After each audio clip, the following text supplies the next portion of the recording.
Все, хватит. Все, хватит. Хватит, Юрий Александрович, все, хватит. Нахуй, сука, блядь. Убью, блядь. Козел, блядь, ебаный.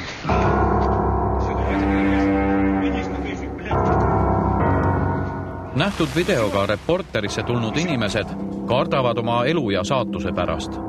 Volinik Juri Andreevi naine Aleksandra pöördus nende poole abipalvega, et nad aitaksid tal mehest majanduslikult sõltumatuks saada. Endine politseinik Valeri Kekk oli nõus naisele raha laenama, sest ta oli just korteri maha müünud.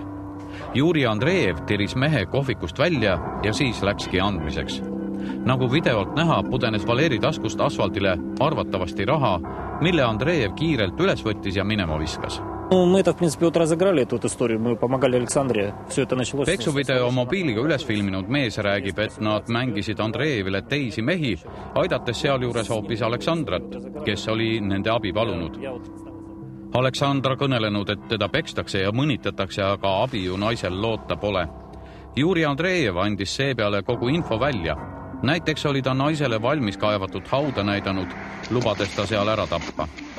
Juri Andreev ise ei taha aga telefonitsi suurt midagi kõnelda.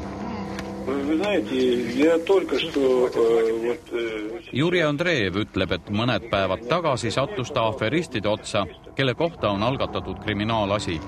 Ja kuni Andreev mind silmast silma ei näe, ei teada, kes me sellised oleme.